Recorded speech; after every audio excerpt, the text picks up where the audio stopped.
우리 옆 사람과 앞뒤적으로 인사 나누겠습니다. 참 잘 오셨습니다. 당신을 주님의 이름으로 사랑하고 축복합니다. 한 주간 평안하셨습니까? 오늘 이 시간도 동일한 주님의 크신 은혜와 평안과 위로가 함께 하시기를 주님의 이름으로 축원합니다. 크고 은밀한 일을 내게 보이리라. 여러분, 이 말씀이 여러분의 말씀이 되기를 바랍니다. 우리는요, 살아가면서 진퇴양난의 순간들을 여러 번 경험하죠. 이러지도 못하고 저러지도 못한 상황들이 참 많이 발생합니다. 경제적으로는요, 계속 빚더미에 앉게 되고 그 빚을 갚아낼 수 있는 능력은 점점 사라지게 되고 이러지도 못하고 저러지도 못하는 상황들을 계속 경험하게 됩니다. 또 어떻습니까? 나이가 들면서 건강은 점점 약해지게 되죠. 은퇴를 하게 되면서 내가 이제 무엇을 해야 할지, 어떻게 내가 먹고 살아야 할지 이러지도 못하고 저러지도 못하며 살아갈 때가 있습니다. 또 부부 사이의 관계는 어떻습니까? 부부 사이의 관계가 점점 멀어지는 가정도 있을 것입니다. 자녀의 문제는 어떻습니까? 내 마음대로 되지 않죠. 이러지도 못하고 저러지도 못할 그 진퇴양난의 순간에 살아갈 때가 얼마나 많이 있습니까? 우리 육체는 어떻고요? 우리 육체는 점점 연약해져서 계속 우리가 고통 중에 치료를 받아야 되는 그런 상황, 그 상황 속에서 우리는 참 처량한 인생을 경험하게 됩니다. 뭐 이뿐이겠습니까? 우리가 직장 생활하면서 크리스찬으로 살아간다는 게 얼마나 힘든 일입니까?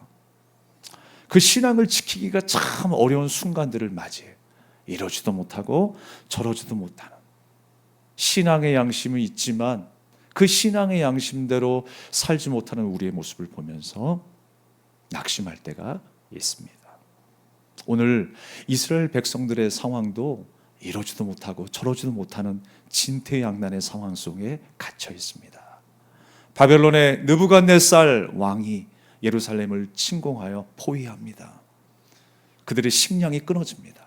생수가 끊어집니다. 그 상황 속에서 하나님께서는 에스겔의 입술에 말씀을 담아 주셔서 선포하게 하십니다. 결국 너희들은 멸망하게 될 것이고 너희들은 바벨론으로 끌려가게 될 것이다 라고 예언하셨어요. 그 긴박한 상황 속에 하나님의 예언이 멸망하게 될 것이다, 끌려가게 될 것이다. 여러분, 이 말씀이 얼마나 그들에게 치명적이었겠습니까? 그러면 그때 이스라엘 백성들이 취해야 될 행동은 뭐냐면 하나님의 말씀에 반응하여 주님을 찾고 회개의 자리로 나오는 것이에요. 그러면 주님이 받으시고 그들과 함께 하시며 그들을 돕게 될 것입니다. 그런데 좀처럼 회개의 자리에 나오지 않습니다. 하나님의 말씀이 선포되어질 때 그들은 귀를 막습니다. 왕과 고관들은 오히려 에스겔에게 하나님의 예언을 말하지 말라라고 하면서 그의 입을 막아버립니다. 그리고 그를 감옥에 쳐넣습니다. 지금 에스겔은 진퇴양난의 상황에 빠져 있어요. 감옥에 갇혔다라고 하는 그 자체가 아무것도 할 수 없는 상태 아니겠습니까? 그에게 힘이 무슨 의미가 있겠어요? 그에게 돈이 무슨 의미가 있겠습니까? 그가 어떤 명예를 가지고 살아왔던들 무슨 의미가 있을까요? 감옥에 갇혀있는 상황 속에서 아무것도 할 수 없었던 것입니다. 마치 우리 인생도 그렇습니다. 감옥에 갇히는 것처럼 무기력한 인생을 경험할 때가 있습니다. 교회 공동체 안에서도요, 사람의 지혜와 능력으로 할 수 없다는 걸 매일 깨닫습니다. 뭔가를 해보려고 하는데 뭔가 이루어질 것 같은데 잘 안 될 때가 있습니다. 목사뿐만이 아니라 우리 구역장님들도 그런 생각이 드실 때가 있을 거예요. 우리 기관장님들 뭔가를 해보려고 하는데 뭔가 애쓰고 사랑하며 섬기며 주의 거룩한 일들을 이루어 보려고 하는데 내 마음과 내 뜻대로 되지 않을 때가 있습니다. 사랑의 공동체로서, 은혜의 공동체로서 정말 거룩의 자리로 점점 나아갈 수 있는 우리 베델교회가 되기를 기대하는데 어느 때는 너무 세상적인 것 같고 너무 이기적인 것 같고 세상이 보기에도 수치스러울 만큼 그런 모습을 보일 때가 얼마나 많이 있습니까? 어느 특정한 한 사람의 모습이 아니라 우리 모습에 우리 모두의 모습이라고 생각합니다. 그래서 저도 사람인지라 목회를 하다 보면 그런 생각이 들 때가 있습니다. 볼륨이 너무 형격이 작아졌네요. 제가 잘 안 들려요. 목회를 하다 보면 이게 정말 이 현장이 목회 현장이 맞을까? 이렇게 하는 게 목양이 맞는가? 라는 갈등을 할 때가 있어요. 이렇게 선포하고 이렇게 가르치는 것이 맞는가? 교회 안에서 일어나는 일들이 이런 일들인가? 라고 하면서 회의에 빠질 때가 있어요. 사랑의 공동체가 맞는가? 믿음의 공동체가 맞는가? 이렇게 예배드리는 것이 맞는가? 이렇게 순종하는 것이 맞는가? 회의에 빠질 때가 있습니다. 이게 정말 목회야? 신앙생활이야? 이게 교회야? 크리스찬이야? 이게 하나님의 백성이야? 이게 비전을 가진 자의 모습이야? 라고 속으로 스스로 한탄할 때가 있습니다. 그러다가도 절박한 심령으로 하나님 앞에 또 엎드려집니다. 내 힘으로 아무것도 할 수가 없네요, 주님. 주님이 없으면, 주님이 도우시지 않으면 아무것도 할 수 없습니다. 말씀도 전할 수 없고요. 성도님들을 권면할 수도 없고요. 함께 보도모가며 공동체를 이룰 수 없습니다. 주님, 다시 한번 도와주세요. 주님이 임하여 주시옵소서. 나는 마치 에스겔이 감옥에 갇힌 것처럼 아무것도 할 수 없는 상황이 되었다고 막막하며 절망 속에서 이게 무슨 하나님의 일이야 라고 한탄하며 살았던 나에게 주님은 임하셔서 말씀하시는 거예요. 놀라운 하나님의 섭리와 계획이 있었음을 또 한 번 깨닫게 하시는 줄로 믿습니다. 사랑하는 여러분, 오늘 옥에 갇혔다라고 하는 것, 인간의 한계를 경험하는 순간이 되었습니다. 그런데 오늘 말씀은요, 그 에스겔의 상황과 대비되어 전능하신 하나님의 역사를 우리에게 말씀하고 있습니다. 지금 에스겔이 감옥에 갇혔다라고 표현하고 있어요. 그런데 하나님의 역사는 어떻게 표현되고 있습니까? 이만이라 라고 표현되어 있어요. 이만이라. 우리가 무엇이든 그렇습니다. 조금 안다고 자부합니다. 그런데 늘 한계에 부딪히죠. 늘 갇혀 삽니다. 그래서요, 우리가 좀 안다고 하지만 우리가 알 수 없는 세계가 있어요. 하나님만이 이루시는 그 역사가 있어요. 우리가 조금 아는 게 무엇입니까? 바람의 방향은 우리가 좀 알 수 있어요. 어디에서 어디로 부는지, 야, 이 바람의 강도가 얼마이다. 우리가 알 수 있습니다. 그런데 여러분, 그 바람의 방향을 바꿀 수 있어요, 없어요? 바꿀 수 있습니까? 없어요. 그게 우리 한계예요. 요전날에 이 비 때문에 폭우로 인하여서 많은 수재미들이 생겼습니다. 비 강수량이 얼마만큼 될 것이다, 우리가 스마트폰을 통해서 확인할 수 있습니다. 일기예보. 그야말로 정말 비가 얼마만큼 올 것이다 우리가 알고 있지만 그 비의 강수량, 엄청난 폭우의 피를 우리가 막을 수는 없어요. 우리의 한계입니다.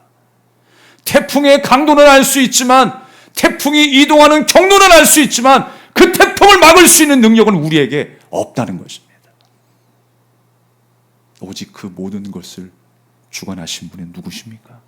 하나님이세요. 우리는요, 항상 눈앞에 보이는 것에 영향을 받습니다. 근시안적인 사고방식에 갇혀 있어요. 내가 살아온 경험과 또 내가 아는 지식에 갇혀 있을 때가 얼마나 많이 있습니까? 이렇게 하면 안전하겠지, 이렇게 하면 되겠지, 이렇게 하면 성공하겠지, 내 삶을 연명할 수 있겠지라고 생각합니다. 우리가 금요 집회 때도 함께 나누는 건 뭐예요? 모세의 엄마가 갈대 상자를 만듭니다. 이 갈대 상자를 만들어서 모세를 살리려고 합니다. 그게 우리 인간의 모습이에요. 아, 이렇게 만들면 되겠지. 이게 내가 살 길이야. 거기다가 역청을 바르고 나무진을 발라서 물이 새지 않게 이 아이가 살 수 있도록 갈대 상자를 만들어주자. 그래서 날강에 띄우면 누가 건져서 키우겠지 라고 생각하는 것까지가 나의 한계라는 거예요. 여러분, 그 갈대상자에 물이 셀지 안 셀지 어떻게 알아요?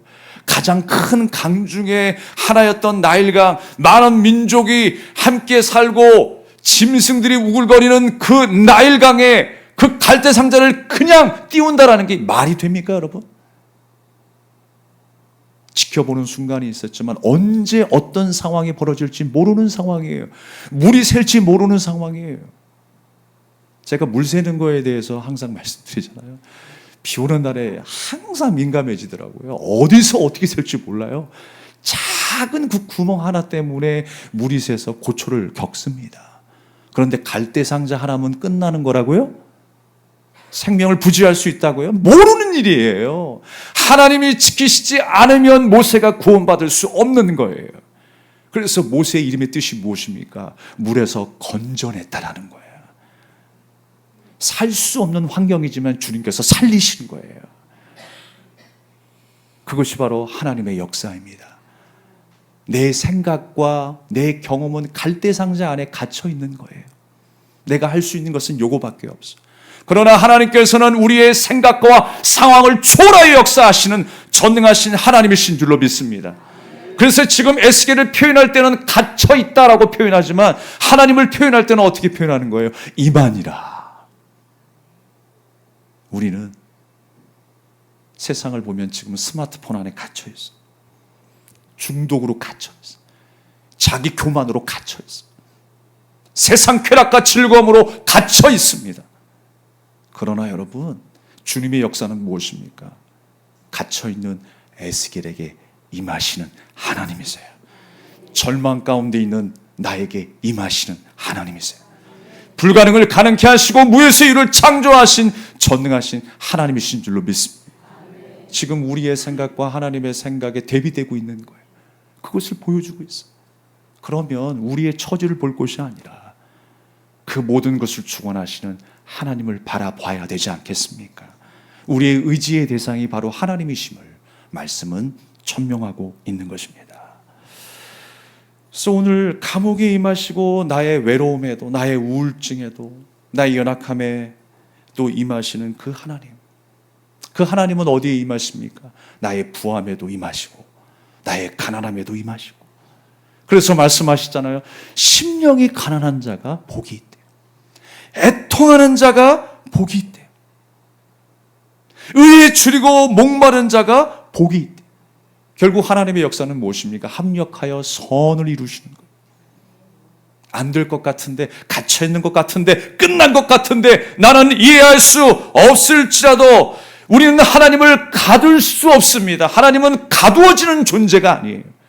우리의 상황을 초월하여 역사하시는 전능하신 하나님이심을 믿습니다. 어디에나 존재하시고 또 한계가 없으시며 초월하신 하나님, 그 하나님을 신뢰하십니까? 그 하나님을 신뢰하며 살아가는 여러분 되시기를 바랍니다. 누구나 그렇습니다. 처음 소명을 받고 은혜를 받고 직분을 받고 다짐을 할 때 뜨거운 마음이 생기죠. 내가 이렇게 살아야 되겠다. 내가 주를 위해 쓰임 받겠습니다.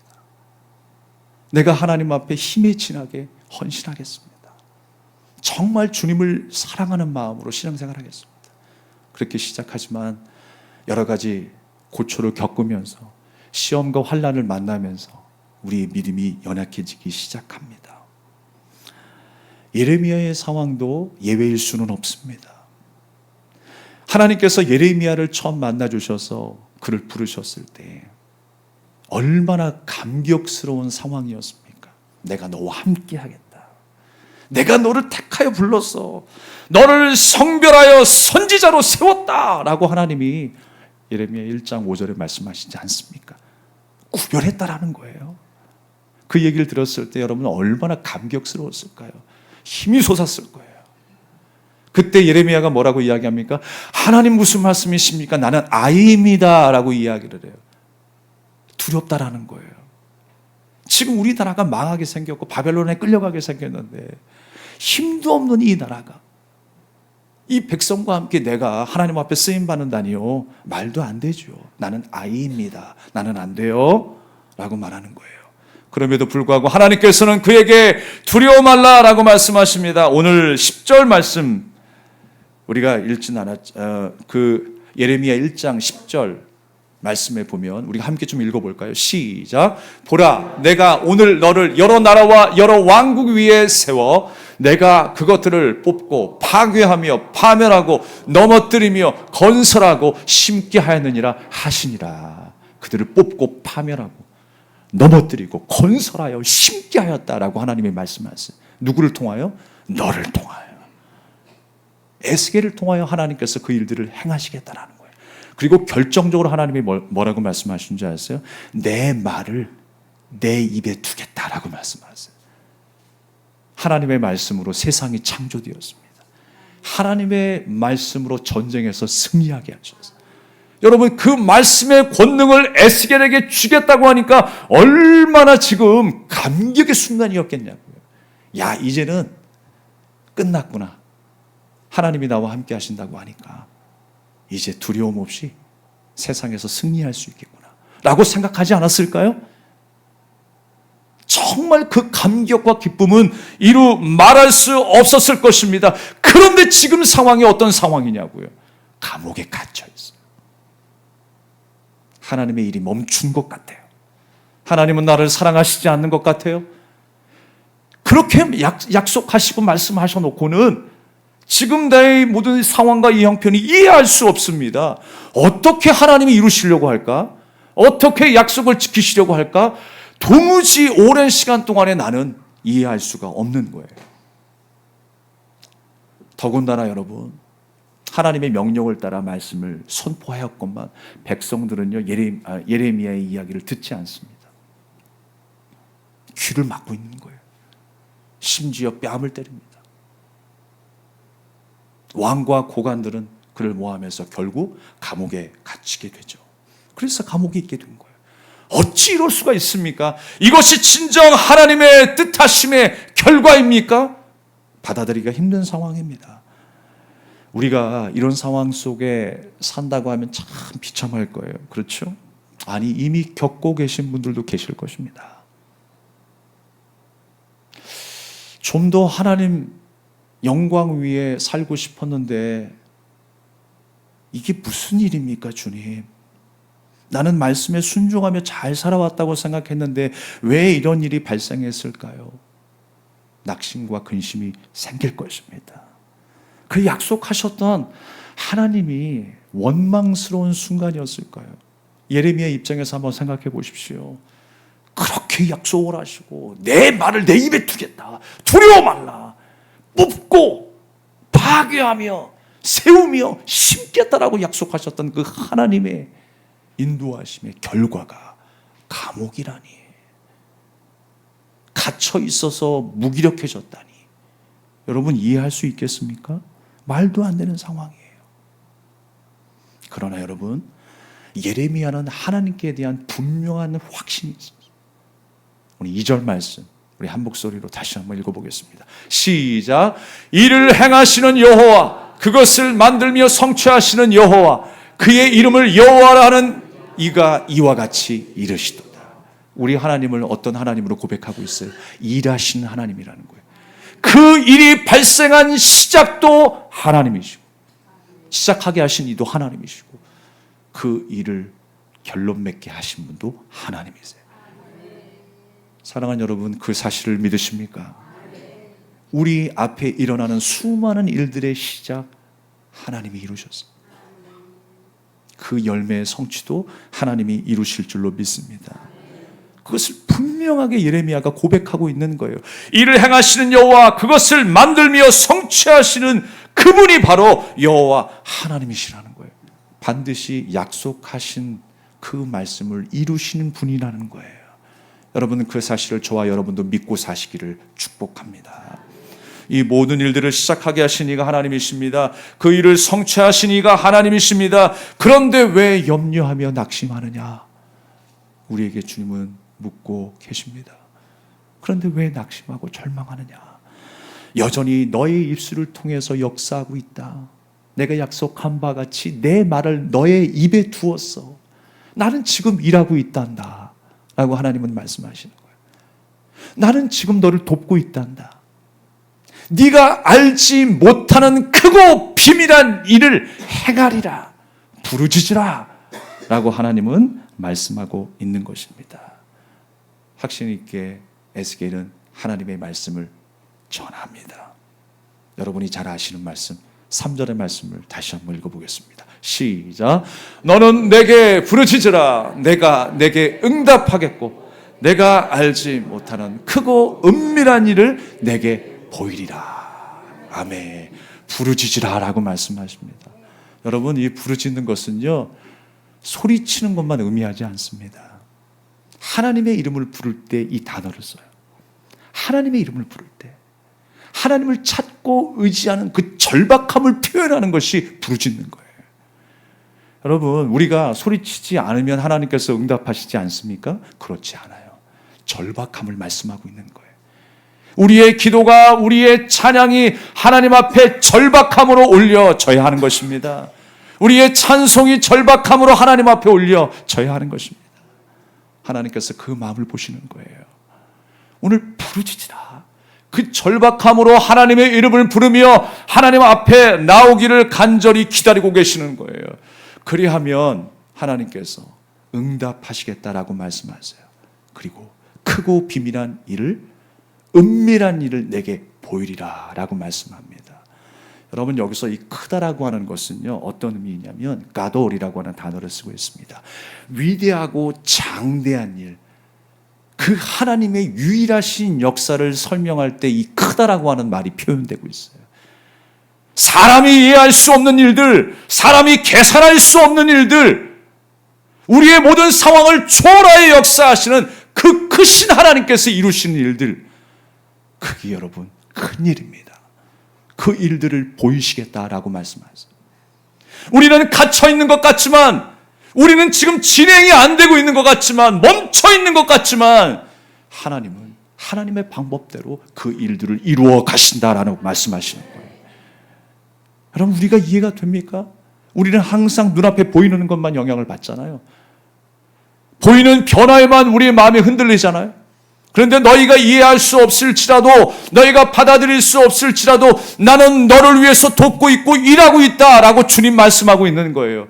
그 일들을 반드시 보이리라 라고 약속하고 있는 것입니다. 은밀한 일이 어떤 은밀한 일입니까? 여러분, 여기서 은밀하다라고 하는 것은요,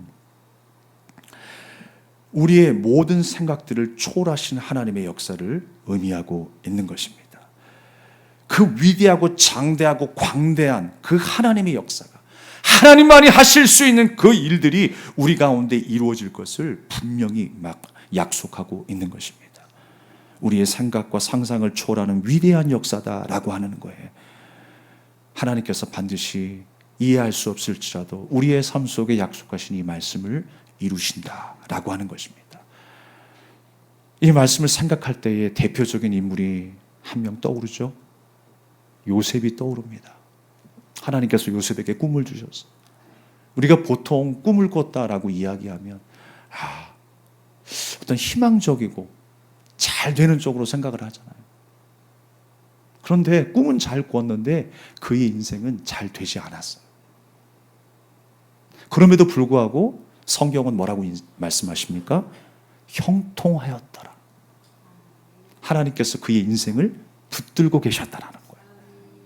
하나님께서 함께 하신다라고 하는 것을 성경적인 표현은 형통하였더라라고 말씀하는 거예요.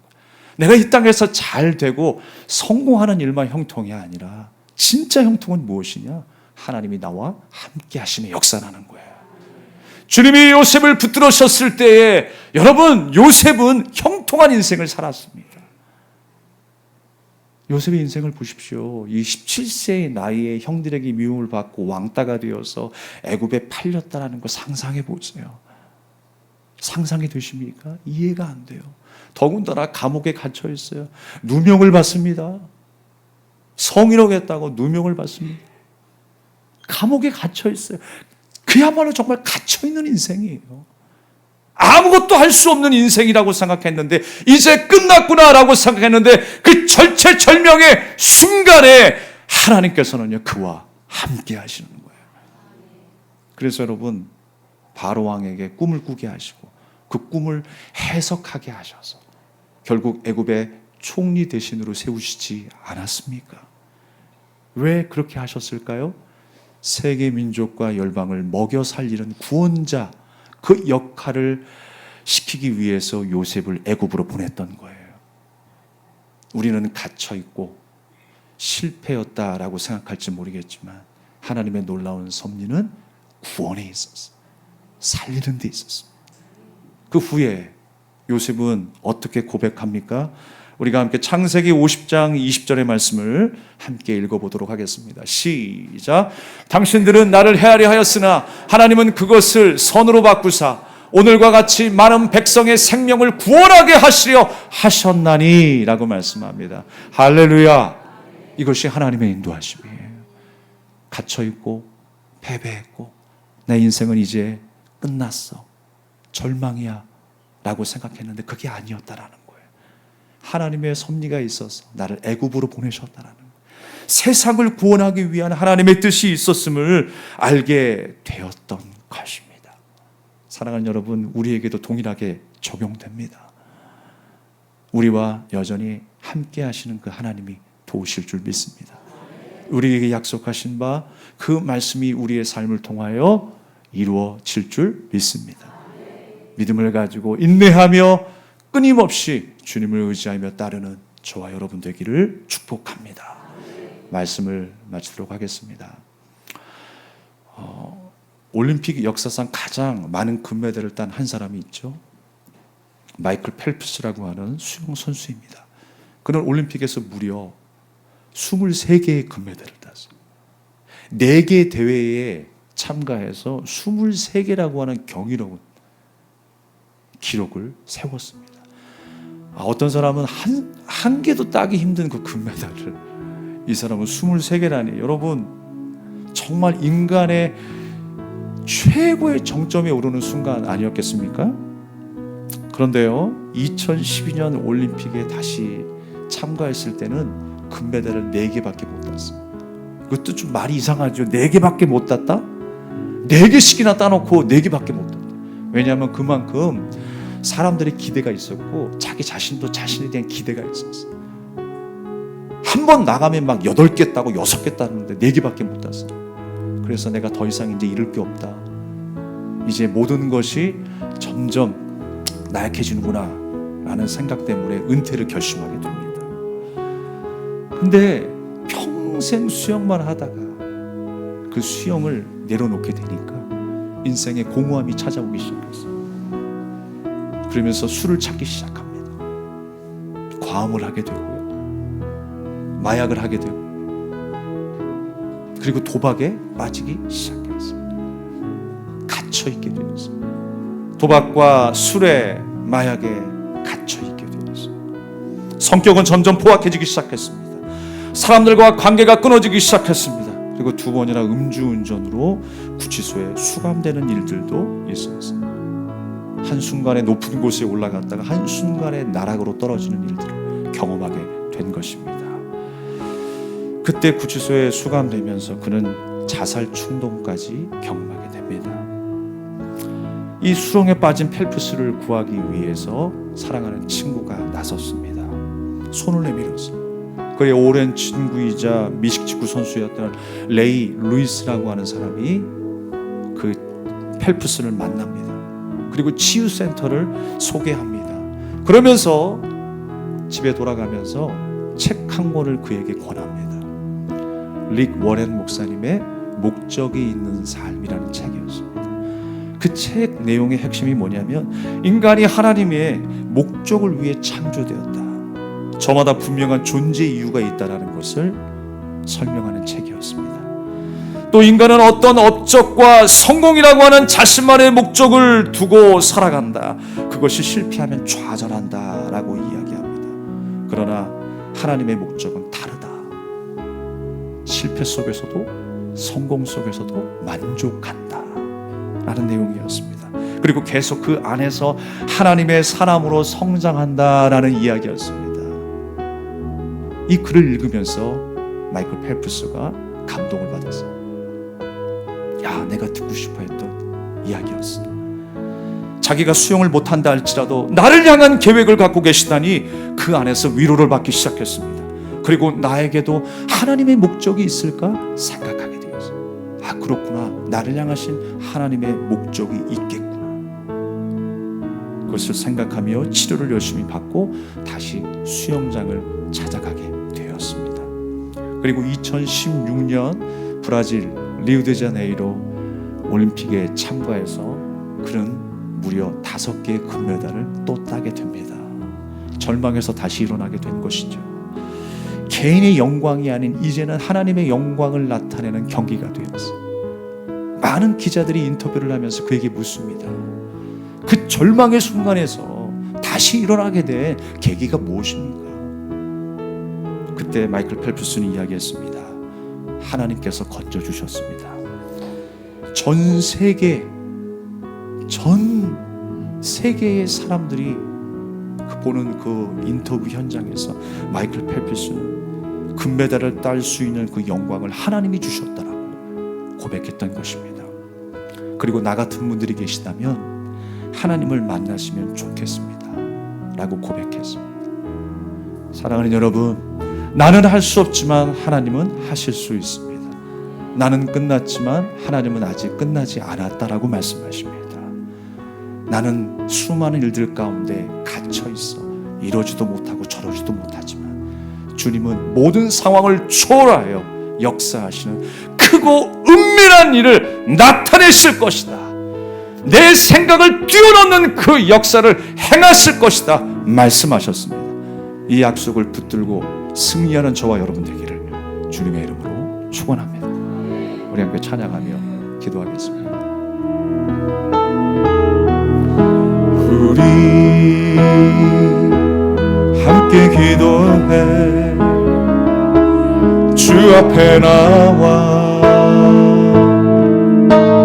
무릎 꿇고 그 일 베푸시는 주 하늘을 향해 두 손 들고 하늘 문이 열리고 은혜의 비출기 이 땅 가득 내리도록 마침내 주 오셔서 의의 비출기 우리 위에 부시도록 우리 함께 기도해. 우리 함께 기도해 주 앞에 나와 무릎 꿇고 그 길 베푸시는 주 하늘을 향해 두 손 들고 하늘 문이 열리고 은혜의 비출기 이 땅 가득 내리도록 마침내 주 오셔서 의의 비출기 우리 위해 부시 하늘 문이 열리고 은혜의 비출기 하늘 문이 열리고 은혜의 비출기 이 땅 가득 내리도록 마침내 주 오셔서 의의 비출기 우리 위에 부시 다시 한번 하늘 문이 열리고 은혜의 비출기 하늘 문이 열리고 은혜의 비출기 이 땅 가득 내리도록 마침내 주 오셔서 의의 비출기 우리 위에 고치시고 주는 내 마음을 고치시고 볼 수 없는 상처 만지시네. 나를 아시고 나를 이해하시네. 내 영혼 새롭게 세우시네. 주는 내 마음을 고치시고 주는 내 마음을 고치시고 볼 수 없는 상처 만지시네. 나를 아시고 나를 이해하시네. 내 영혼 새롭게 우리 다시 한번 주는 내 마음을 고치시고 주는 내 마음을 고치시고 볼 수 없는 상처 만지시네. 나를 아시고 나를 이해하시네. 내 영혼 새롭게 세우시네. 내 영혼 새롭게 세우시네. 내 영혼 새롭게 세우시네. 내 영혼 새롭게 내 영혼 새롭게 세우시네. 우리 주신 말씀 기억하면서 우리 합심하여 기도합시다. 주님께서 부르짖으라 라고 명령하십니다. 여러분 절박한 마음으로 하나님 앞에 기도하기를 원합니다. 간절한 마음으로 주님 앞에 나아가기를 원합니다. 그 하나님의 이름을 부르십시오. 우리의 희망의 메시지는 바로 하나님의 말씀인 것입니다. 그 약속의 말씀을 붙들고 우리는 주님 앞에 부르짖어야 합니다. 주님 나의 기도에 부르짖음에 응답하여 주시옵소서. 그럴 때 하나님은 크고 은밀한 일을 내게 보이리라 약속하십니다. 내 생각과 내 모든 환경을 초월하여 역사하시는 전능하신 하나님, 그 하나님께서 우리를 도우실 줄로 믿습니다. 우리 주님을 외치고 간절한 마음으로 기도하겠습니다. 주여! 아버지 하나님 나를 도와 주시옵소서.